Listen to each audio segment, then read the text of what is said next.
Hey everybody, Dave Guerra here. Thanks for stopping by. Thanks for watching. Today I want to talk about the 10 habits of successful people. 10 habits of successful people. Now, what's a habit? Well, a habit is a settled or regular tendency or practice. That's what it's the definition. It's a settled or regular tendency or practice, especially one that is hard to give up. So think about this. It's a habit. You do it. How do you get a habit? Well, you practice something. You do something for 21 days. It becomes a habit. 90 days, it becomes a lifestyle. It's something that's now part of your life. It's ingrained in your life. A habit, well, you can kind of stop it, but once it becomes a lifestyle, it's there to stay. So what is success? What is success? Well, that's the definition is the accomplishment of an aim or purpose. So how do the two work together? Well, they work together. Well, let's just look at it. Let's just say the more you work, the luckier you get. And again, I say luckier you get. The luckier you get, the faster you reach success. Now, getting lucky is not what actually happens. Is that your success, your practice, you get to the point that it becomes a habit, and it's your habit that drives your will to succeed. Because again, you're doing it. You're exceeding others. You're surpassing others and what they bring and what they can commit to and what they can deliver. And you keep doing that, and guess what? That's what's going to drive your will to succeed. So what are those 10 habits of the habits of successful people? Well, this is what they have. This is what they live by, and you should too. You should too. One, they get plenty of sleep. Plenty of sleep. I'm talking 7 to 8 hours a night. No late nights. The occasional late night, yeah, it happens, but not anything too over the top where you're trying to run.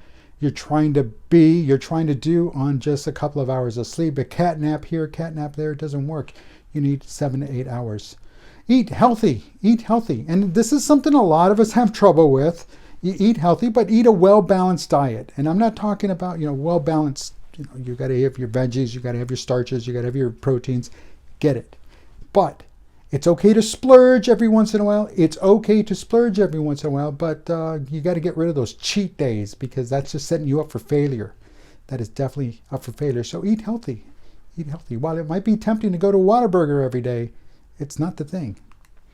Number 3, stay active. They stay active, especially in this time of quarantine. Exercise, walk, do some push-ups, do some sit-ups, do some planks, whatever works for you. I'm doing my thing. But again, exercise. You got to stay active. Keep the body moving. Keep those joints moving. Keep them fluid. Go outside. Get some sun. Make your own vitamin D. That's another habit. Go outside 10 minutes a day. That's all you need. That's all you need. Because again, even during this quarantine time, you can still go outside. No excuses.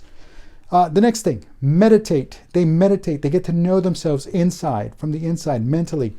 They look after themselves mentally and they meditate. They practice peace and calming techniques. You should too. Number 6, they also accept failure. It's a good habit. They accept failure. They accept that there's going to be failure. It's going to happen. They count on it. They thrive on it because it gives them a starting point to move to the next thing. It gives them the ability to say, hey, guess what I'm doing next? That didn't work out, so guess what I'm doing next? They ask for help. That's another habit, and it's a great habit. Ask for help. Even if you're one of those individuals that's worried about what other people think, oh, well, they're going to think I'm weak. It's a weakness. No, you know what? Remember, that's their weaknesses projecting their weaknesses onto you. They've got their own problems. They're not worried about you. You need to worry about yourself. So don't worry about what other people think. And if you have to ask for help, ask for help. That leads to this next habit. They lose their ego. They recognize that they are not the end-all, be-all. They're not it. They know they have a lot of work to do on themselves before they can work on anybody else. I know I have a lot of work to do on myself, but you know what? I'm trying and I'm doing it every day.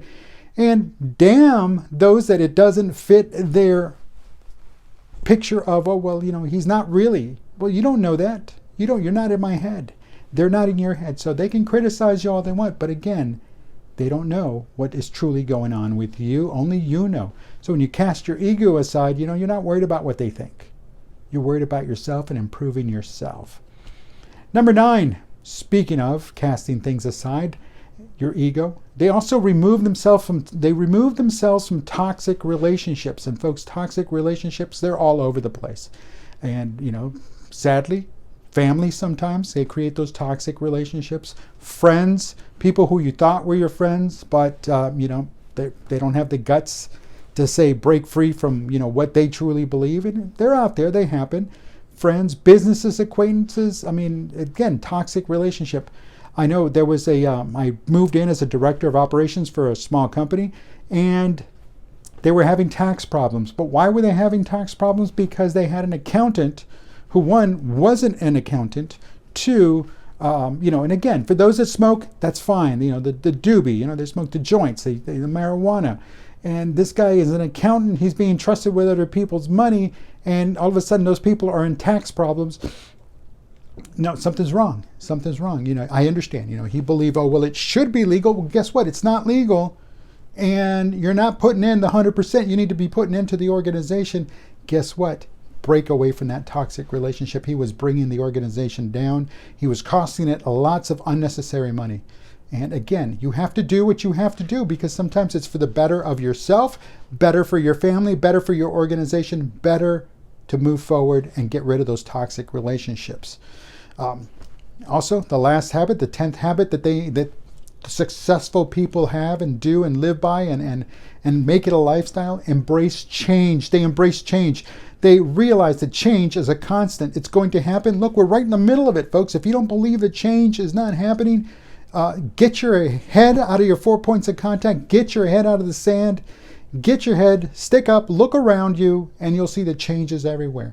And folks, that's the 10 habits of successful people. They embrace change. They remove toxic relationships. They remove themselves from toxic relationships. They lose their ego. They ask for help.